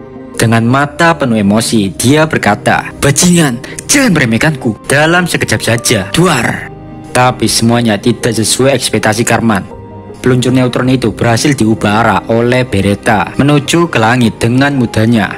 Karman yang melihat hal itu nggak percaya ada orang yang bisa membelokkan serangannya semudah itu. Karman tidak kuasa menahan rasa takut yang tidak pernah dia rasakan sebelumnya. Setelah membelokkan serangan Karman, Beretta masih terus bergerak dan menumbangkan bawahan Karman ketiga. Alasan kenapa Beretta bisa membelokkan serangan Karman, karena Beretta sudah belajar dari kesalahan dari serangan Karman pertama. Dan hal itu membuat Beretta sudah mengerti seluk-beluk untuk mengantisipasi serangan Karman berikutnya. Lalu tiba-tiba bawahan Karman yang terakhir melihat ada celah, dan dia pun memutuskan menyerang Beretta. Panas yang luar biasa menyeliputi Beretta, tapi nggak ada selai rambut Beretta yang terbakar. Beretta hanya tertawa dengan serangan konyol seperti itu. Di satu sisi, bawahan Karman mulai ketakutan. Tanpa banyak bacot, Beretta menumbangkannya dengan tentakel miliknya. Kini semua bawahan Karman sudah tidak sadarkan diri dan tinggal Karman saja yang tersisa. Dan di saat itu, pertama kalinya Karman memandang wajah Beretta dari depan. Tanpa sadar, Karman mengucapkan beautiful. Karman terpesona dengan tampang wajah Beretta, di mana mata yang indah, bibir yang tipis, hidung yang mancung, pokoknya sempurna dijadikan waifu. Cuma kurangnya nggak ada opainya pak. Di saat yang sama juga, tentakel Beretta telah dilepaskan mendatangi Karman bagaikan hujan, dan semuanya langsung menjadi gelap. Kesadaran Karman hilang. Setelah Karman terbangun dari pingsannya, sejenak dia bingung apa yang dilihatnya. Karman tidak percaya dia masih hidup dengan keadaan power switch-nya sudah dilepaskan dari tubuhnya. Di saat itu, Zaza yang jaga penjara Karman bersama keempat bawahannya. Karman pun bertanya tentang identitas Zaza. Zaza pun dengan senang hati memperkenalkan dirinya. Di satu sisi, Karman merasa depresi. Kenapa mereka tidak dibunuh saja?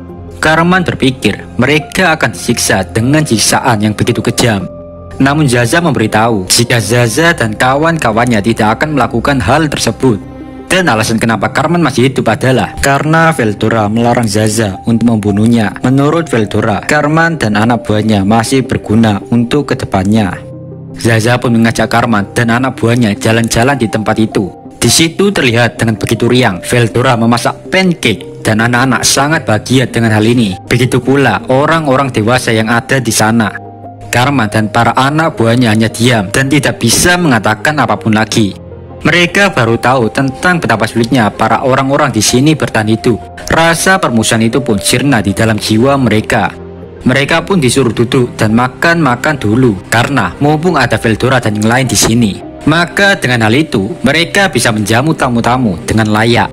Di situ Sharma berkata jika mereka ingin berbicara dengan kekaisaran, tapi Zaza menjawab jika dia ragu kekaisaran mau mendengarkan keluh kesah mereka. Meskipun begitu, Sharma tetap yakin pada ucapan Veldora jika Veldora dan yang lain bisa mengatasi hal tersebut. Namun Karman memberitahu mereka jika rencana itu sangat bodoh karena Seibok terbaru yang dimiliki kekaisaran adalah monster yang sangat mengerikan dan bisa membantai mereka semua sebelum mereka bisa bicara bersama.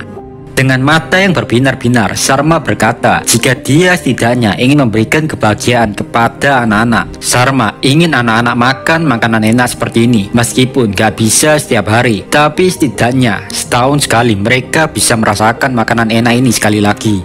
Karena bagi Sharma, perang ini gak ada hubungannya dengan anak-anak. Seketika setelah mendengar hal itu, Karman terdiam membisu. Tidak peduli sebenci apapun dirinya kepada pihak perlawanan, tapi saat tahu tentang kehidupan dan apa yang mereka derita, entah mengapa rasa kebencian jadi Karman musnah.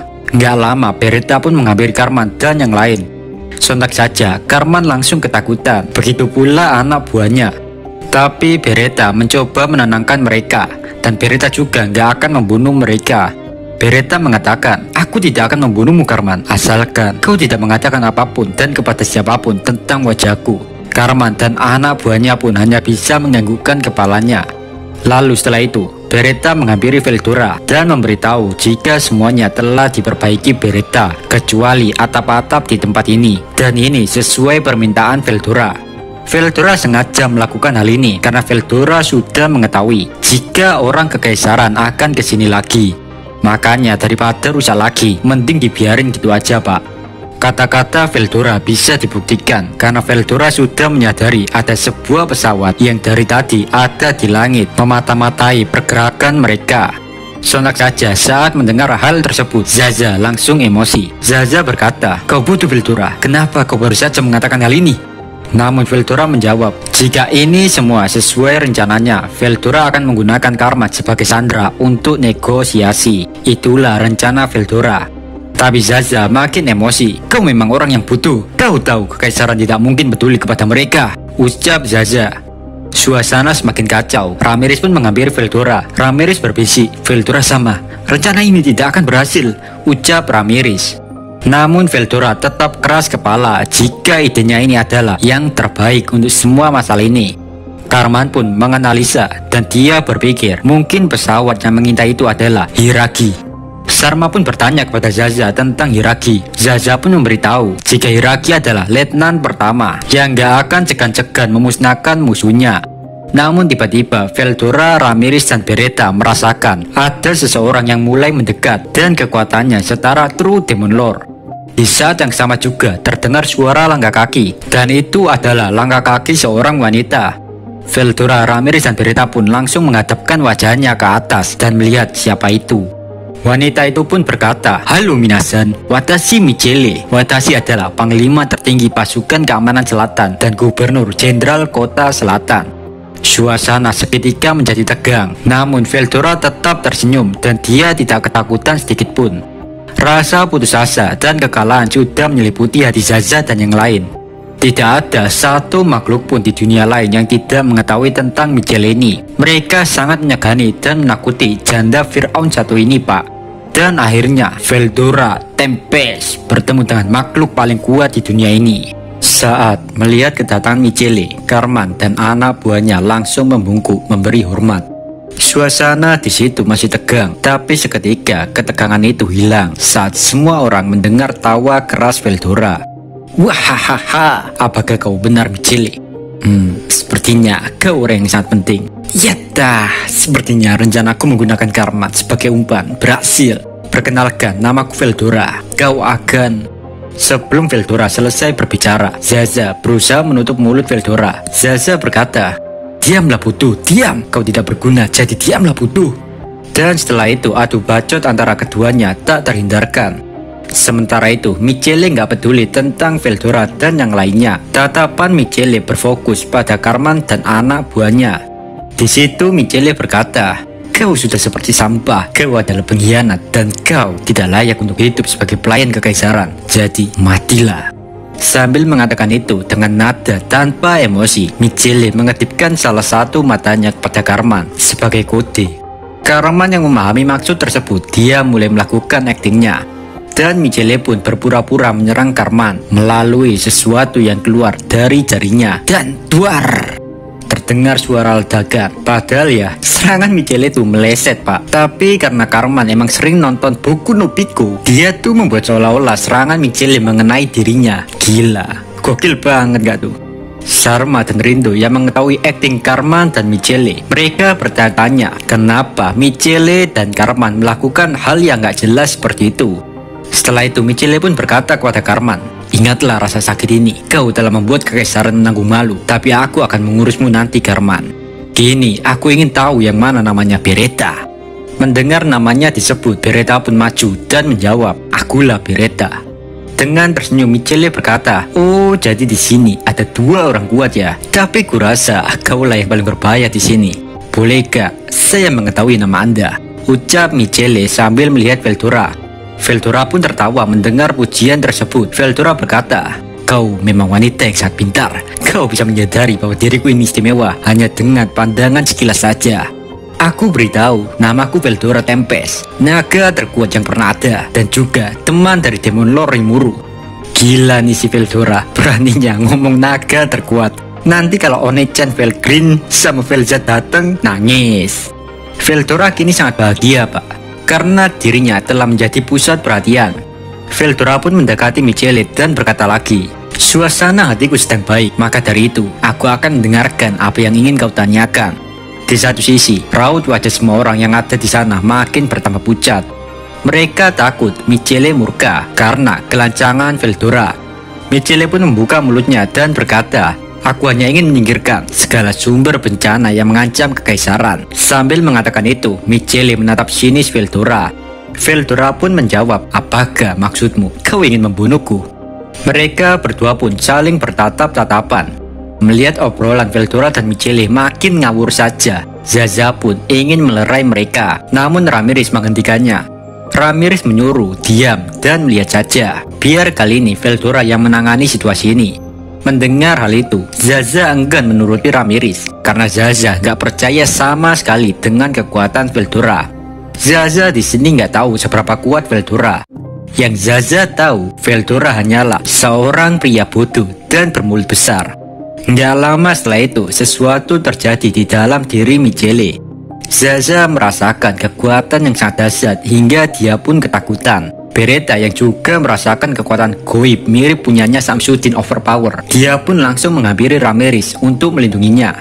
Orang-orang dewasa yang ada di sana juga ikut membawa anak-anak ke tempat yang aman. Nggak lama juga Veldora mengeluarkan aura goibnya dari asosiasi dukun Wasi. Dan kedua aura goib itu pun pecah. Aura goib keduanya membuat apapun yang ada di sekitarnya berterbangan dan pertarungan pun dimulai. Michele pun bergerak dengan sangat cepat dan langsung meninju Veldora dengan tangan kanannya. Dari tangan kanannya keluar seperti sengatan-sengatan petir yang menyala. Bagi orang-orang dari dunia lain, serangan Michele itu bisa membunuh seseorang dalam sekejap, tapi itu tidak berlaku untuk Veldora. Bukannya menghindar, Veldora malah menerima serangan itu dengan tangan kirinya. Di saat itu, Michele heran kenapa Veldora bisa menerima pukulannya tanpa meledak sama sekali. Mungkin jika serangan itu mengenai Beretta, maka Beretta akan terluka. Namun kekuatan semacam ini gak akan pernah melukai fisik Veldora yang kekar, berotot, dan tahan lama. Mengesampingkan kebingungannya, Michele lebih berfokus tentang apa yang akan Veldora lakukan selanjutnya. Setelah menangkis serangan Michele itu, Veldora langsung pindah ke belakang Michele. Saat melihat hal itu, Michele langsung menggunakan kaki kanannya dan memutar tubuhnya untuk menendang Veldora. Namun Veldora langsung merunduk menghindari tendangan itu. Di situ Michele kagum kepada Veldora yang dapat menghindari dan menangkis semua serangannya.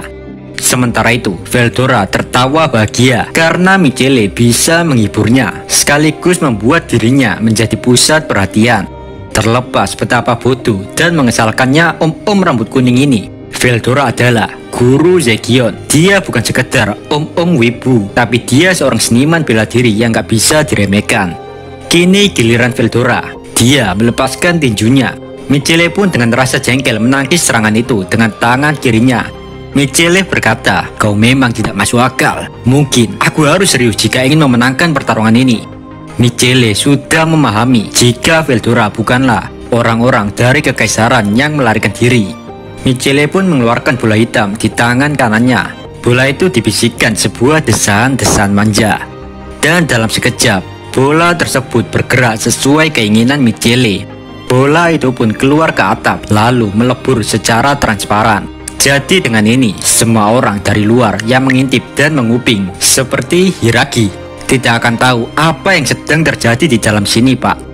Di satu sisi, Veldora merasa kecewa karena bola hitam itu bukan serangan ke arahnya. Dan sekarang, kedua orang ini sudah nggak memiliki niat untuk bertarung lagi. Rencana Veldora bertarung dengan gagah berani dan mengalahkan musuhnya, lalu mendapatkan pujian dari semua orang. Kini, rencana itu hanyalah mimpi yang tidak pernah terwujud. Semuanya tidak sesuai ekspektasi Veldora. Dia gagal menjadi superhero untuk semua orang. Di situ Michele berkata, "Minasan, sekarang kita tidak perlu khawatir. Apapun yang ada di luar tidak akan tahu yang kita lakukan di sini. Mari kita bicarakan ini baik-baik." Sontak saja semua orang yang mendengar hal itu makin bingung. Zaza pun menghampiri dan menepuk punggung Veldora sambil berkata, "Kau benar-benar beruntung Veldora. Andai saja Michele tidak mengasihanimu, mungkin sekarang kau sudah menjadi butiran debu." Setelah itu orang-orang dewasa tertawa bahagia dan bersyukur karena Veldora baik-baik saja melawan Michele. Mereka menganggap Veldora bukan tandingan Michele. Bahkan banyak dari orang-orang cuma terkesan dengan keberanian Veldora menghadapi Michele sendirian saja, Pak. Parah sih ini. Gua ngerasa kasihan sama om-om satu ini. Udah berekspektasi bakal disanjung, dipuja, dan dihormati. Tapi nyatanya dia malah dikasihani. Semua usaha Veldora untuk meyakinkan semua orang jika dia memang kuat berakhir sia-sia, Pak. Orang-orang menganggap alasan Ramirez dan Beretta menghormati Veldora adalah karena Veldora lah yang mengajari Ars Magineri. Veldora di situ memandang dan memahami ekspresi semua orang. Suara dalam hati Veldora berkata, "Sial, setelah semua yang kulakukan, kenapa tidak ada seorang pun yang memujiku?" Namun gak lama suasana di Veldora berubah karena tiba-tiba anak-anak menghampirinya dan memuji aksi Veldora. Mereka menganggap Veldora sangat keren di matanya. Veldora yang mendengar pujian anak-anak itu, dirinya merasa terhibur. Suasana buruk di hatinya pun seketika hilang. Veldora tidak lagi peduli orang-orang dewasa yang tidak mengetahui kehebatannya. Bagi Veldora, selama dia populer dan menjadi pusat perhatian, nggak masalah jika yang mengaguminya anak-anak saja. Dengan bangganya, Veldora menatap anak-anak dan berkata, "Wahahaha, kalian semua memiliki penglihatan yang tajam. Tidak seperti orang-orang dewasa yang ada di sana. Mereka hanyalah orang-orang bodoh yang tidak tahu kehebatanku. Untuk merayakan hari ini, mari kita mulai pesta pancake lagi. Setelah mengucapkan itu, Veldora menyiapkan pegangan lagi dengan hati yang sangat gembira. Setelah pertarungan antara Veldora dan Michele telah selesai, suasana kembali normal, seolah-olah tidak pernah terjadi pertempuran. Michele pun berjalan menuju Veldora. Anak-anak yang melihat kehadiran Michele langsung ketakutan. Michele pun berkata, "Anak-anak, maafkan apa yang baru saja terjadi ya. Kita sedang dimata-matai, maka dari itu kita harus berakting senatural mungkin. Ngomong-ngomong, aku mencium sesuatu yang lezat nih." Setelah itu, Veldora pun menawarkan pancake kepada Michele, dan Michele pun mencobanya. Michele kaget karena makanan ini sangat-sangat lezat. Di satu sisi, saat melihat Michele yang tersenyum seperti itu, anak-anak nggak ketakutan lagi dengan Michele. Namun Carmen masih merasa cemas dengan tujuan Michele ke sini. Dengan menggaruk-garukkan kepalanya, Carmen bertanya, "Itu Jenderal Michele, apakah kau datang untuk membunuh kita semua?" Sejenak, Michele nggak terlalu peduli pertanyaan Carmen. Setelah makanan yang dia kunyah telah ditelan, Michele pun menjawab, "Jika di Kekaisaran heboh dan hierarki menganggap kau adalah pengkhianat dan aku tidak sependapat dengan hierarki. Lagi pula, aku juga nggak akan membunuh pasukan perlawanan. Asal kau tahu, Carmen, akulah yang telah mengirimkan sumber daya selama ini." Carmen pun terkejut tentang apa yang diucapkan Michele. Michele menyuruh Carmen berpikir, jika Michele memang berniat membunuh orang-orang, maka Michele nggak akan kesini sendirian. Michele sengaja datang tanpa ditemani siapa-siapa, agar tidak ada seorang pun yang dibunuh. Semua orang yang ada di sana makin terkejut dengan jawaban Michele. Sarma pun bertanya kepada Michele, apakah orang yang membantu sumber daya untuk orang-orang di sini dari dulu hingga sekarang adalah Michele? Dan Michele pun menjawab, jika itu adalah benar. Namun Michele nggak bisa terang-terangan melakukan ini. Alasannya, orang-orang di kota bisa-bisa emosi, Pak. Sontak saja Sarma makin bingung dengan penjelasan Michele. Ya karena Sarma belum lahir waktu ada pemberontakan di kota, Pak. Namun di situ Michele terus menjelaskan dengan sabar. Jadi Pak, Michele sebenarnya pengen bantu, bahkan kalau bisa pengen orang-orang yang ada di sini untuk tinggal di kota. Tapi Kaisar Alfben masih trauma tentang pemberontakan yang dilakukan orang-orang perlawanan.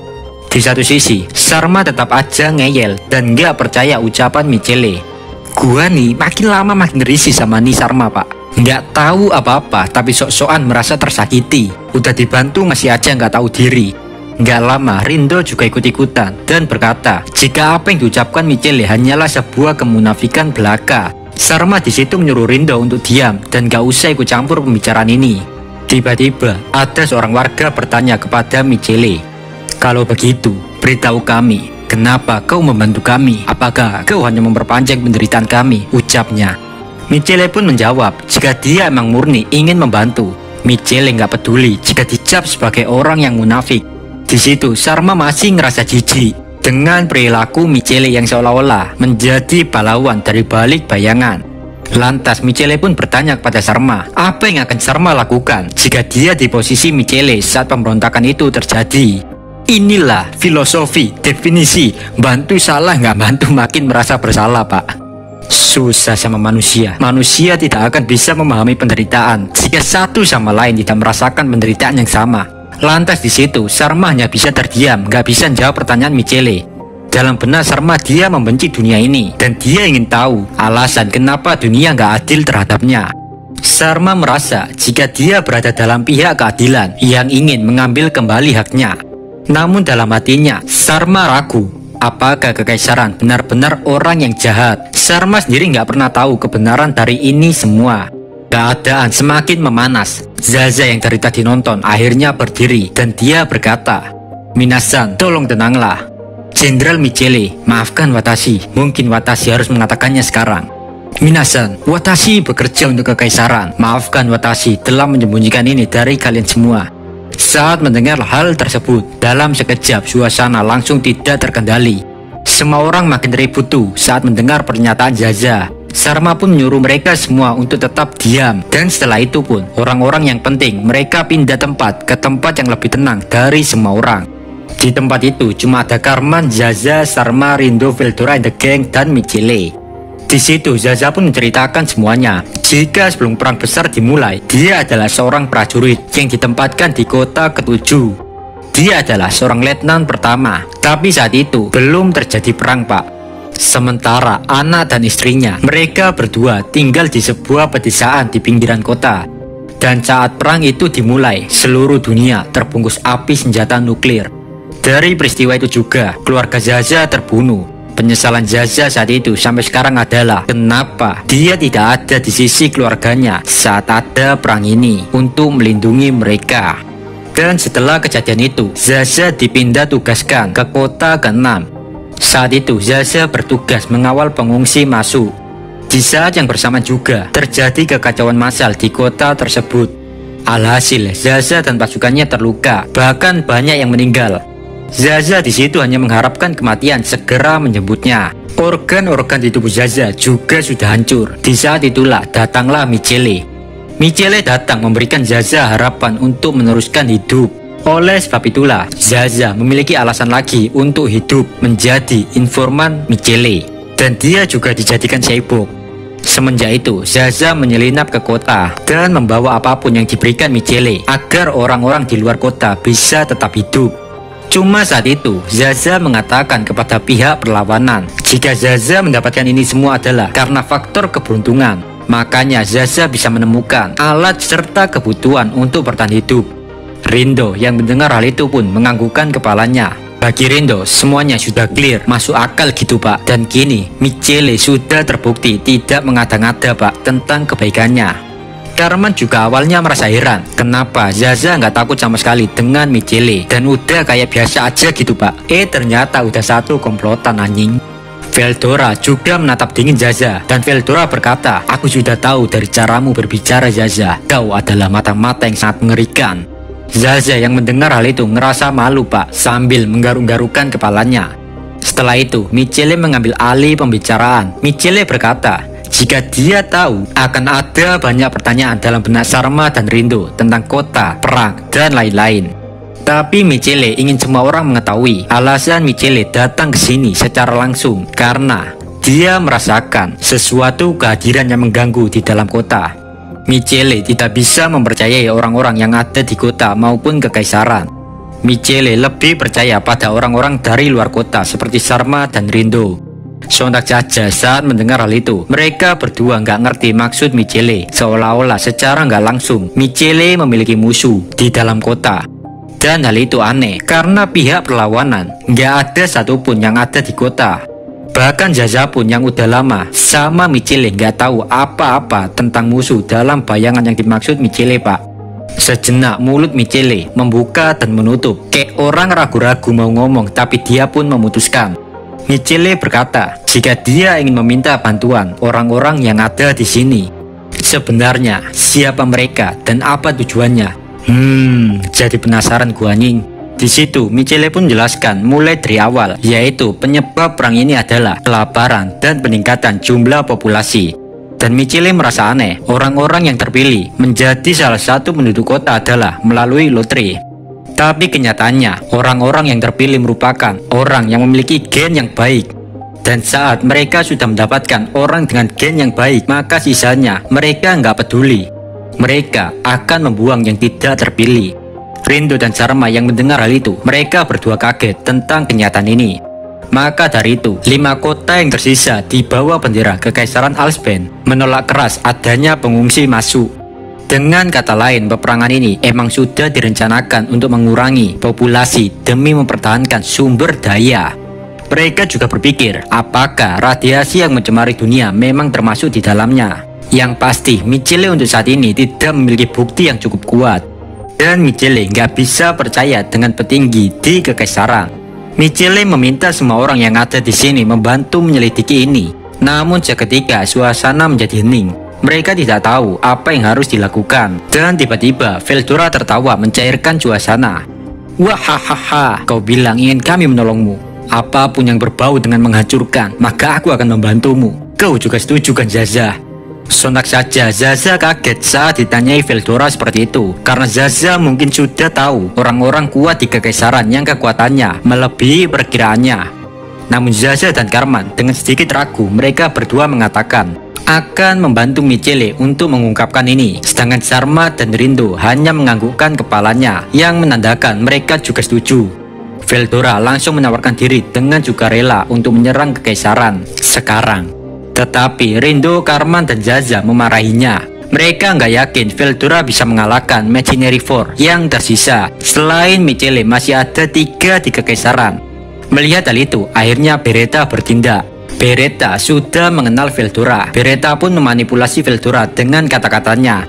Beretta bilang jika sebaiknya Veldora tampil di akhir dan menjadi pahlawan yang menyelamatkan semua orang.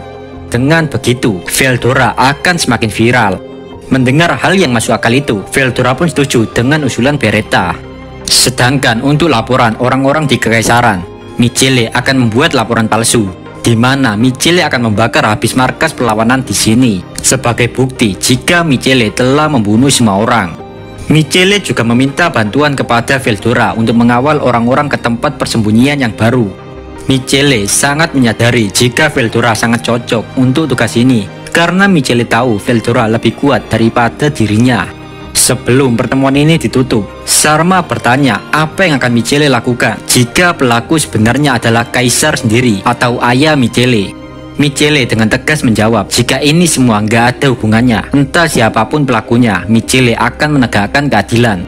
Lantas di situ Michele juga menyuruh Zaza untuk mengumpulkan orang-orang yang mau jadi sukarelawan untuk bertempur. Dan setelah itu, pertemuan pun selesai. Sementara itu, di kekaisaran juga sedang mengadakan pertemuan. Ada 6 orang telah berkumpul, yaitu Kaisar Alsben, Perdana Menteri Fudora, Gubernur Jenderal Kota Timur Christoph, Gubernur Jenderal Kota Barat Alvin, Gubernur Jenderal Kota Utara Amit. Perwakilan untuk Gubernur Kota Selatan nggak ada, jadi diwakilkan Brigadir Jekyll. Gubernur Jenderal masing-masing kota memiliki peringkat yang sama dengan Michele dan dikenal sebagai Imaginary Four, kecuali Jekyll ya Pak. Di sini Jekyll cuma mewakili Michele, soalnya nggak datang. Kaisar Alsben bertanya-tanya kenapa Michele nggak hadir dalam pertemuan ini. Jekyll pun menjawab jika Michele sedang membasmi pihak perlawanan. Di situ Fudora berkata, aku memberitahu kalian semua jika waktunya telah tiba. Sontak saja Christoph dan Alvin bingung apa maksud perkataan Fudora. Christoph adalah seorang pahlawan sekaligus teman baik Kaisar Alsben yang membantu Alsben naik ke kursi jabatannya seperti sekarang. Sedangkan Alvin adalah kakak laki-laki Michele atau anak dari Kaisar Alsben.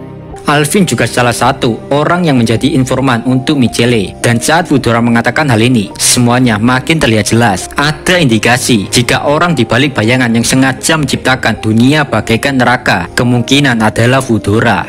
Fudora merupakan orang yang merencanakan kehancuran kota ke-6, dan pertemuan ini yang membuat adalah Fudora atas nama Kaisar. 1 miliar jiwa telah sengaja dikorbankan demi menciptakan dunia yang ideal, yang kini menjadi surga bagi orang-orang di dalamnya, dan itulah sisi gelap kekaisaran. Tujuan Fudora kali ini adalah ingin mengambil sistem Mobius dari Kaisar. Dengan sistem tersebut, Fudora yakin segala masalah tentang sumber daya dan energi bisa terpecahkan. Namun Kaisar berkata jika sistem itu masih cacat dan sistem itu nggak mungkin bisa terwujud. Tapi Fudora nggak peduli dengan ucapan Kaisar. Fudora berkata, yang mulia, kau tahu ini semua salahmu. Di satu sisi, Alvin emosi karena dari tadi Fudora nggak memiliki tata krama di hadapan Kaisar. Alvin bergerak menuju Fudora. Di situ Alvin nggak berpikir jika ada orang lain yang akan menyerangnya dari belakang. Tepat saat itu, Jenderal Amit menangkap kepala Alvin. Energi dari tangannya mencapai otak Alvin, dan seketika itu juga kepala Alvin meledak. Amit adalah adiknya Kaisar Alsben, Pak. Amit ini orangnya iri dan dengki sama kakaknya atas semua pencapaiannya. Dan celah itu dimanfaatkan Fudora agar Amit bekerja sama dengannya. Kaisar pun langsung berteriak histeris. Anakku, anakku. Tega sekali kau Amit, bajingan. Namun kebencian masih terus membara. Meskipun telah membunuh Alvin, Amit langsung menghilang dan bergerak di depan Kaisar. Saat Amit akan menyerang Kaisar, muncul Jenderal Christoph. Amit berkata agar Christoph membantunya saja, karena jika Amit nanti sudah jadi Kaisar, maka Amit akan mengangkat posisi Christoph. Namun Christoph menolak dan akhirnya pertarungan pun dimulai. Itu adalah pertempuran para Cyborg terkuat dari Imaginary Four. Jekyll yang melihat suasana tidak kondusif itu mengambil langkah untuk melindungi Kaisar. Namun tiba-tiba Jekyll tidak bisa bergerak saat mendengar kata-kata Fudora untuk berhenti. Dengan tertawa Fudora berkata, "Wahahaha, kau tidak bisa bergerak ya? Apakah kau lupa? Orang yang memodifikasimu adalah aku. Jadi aku bisa dengan mudah membuatmu tidak bisa bergerak hanya dengan sebuah kata."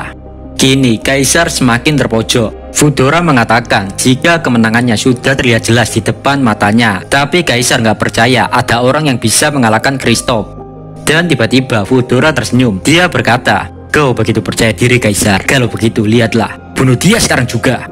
Dan dalam sekejap sebuah tangan muncul menusuk dada Kristoff.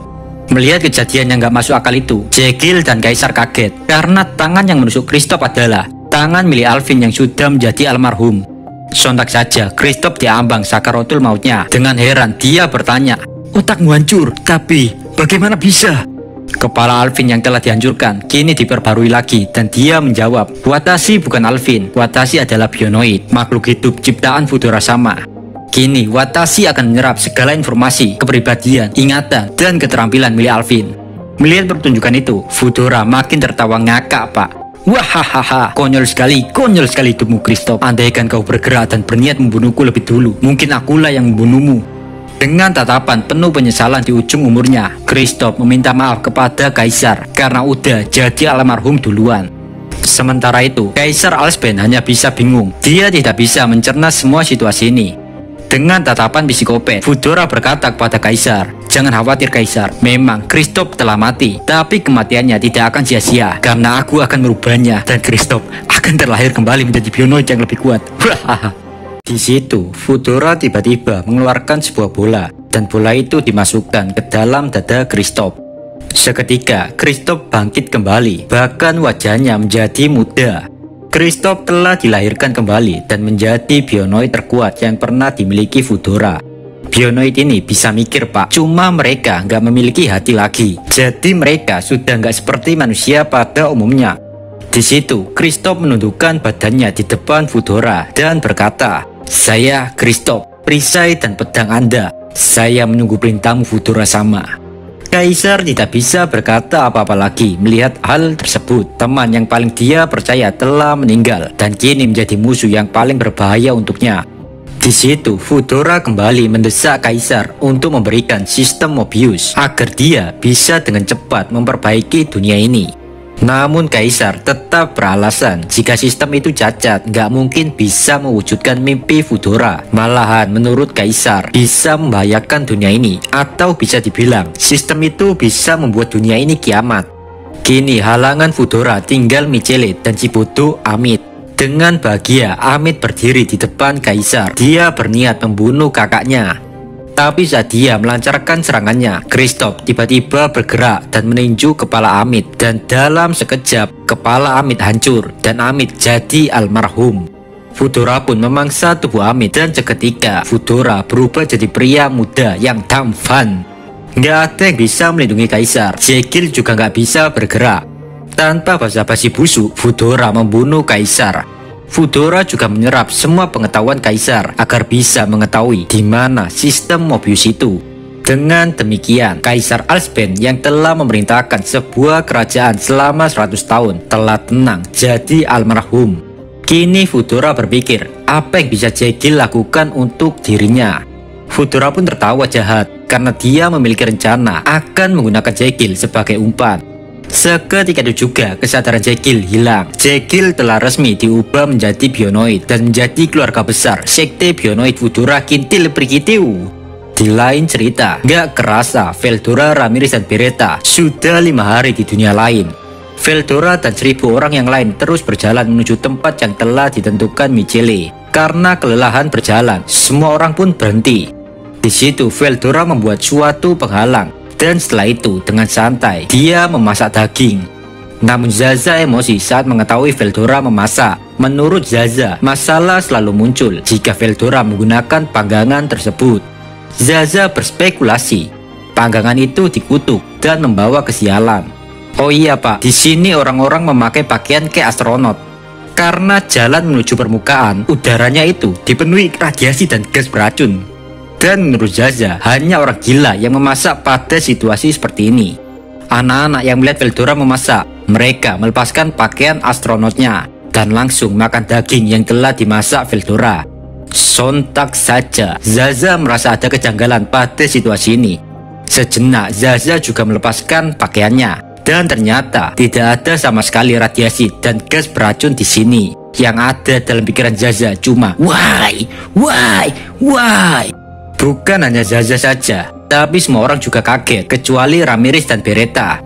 Zaza baru menyadari jika tempat ini sangat terang, tapi terangnya berbeda. Lebih tepatnya ada sebuah kehangatan yang tidak pernah Zaza rasakan.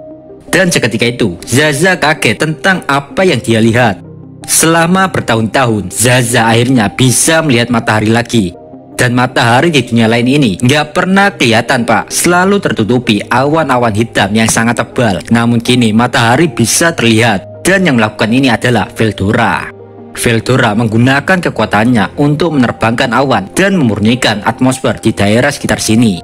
Dan agar polusi itu nggak balik lagi ke situ, Veldora menggunakan probabilitas manipulasi.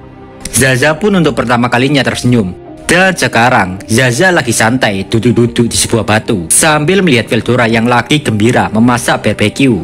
Karman pun menghampiri Zaza dan menawarkan rokok Surya 12-nya. Di situ Karman dan Zaza membicarakan Veldora. Semakin mereka memikirkannya, semakin pula bergetar bulu jembut mereka karena kekuatan Veldora yang tidak mereka ketahui.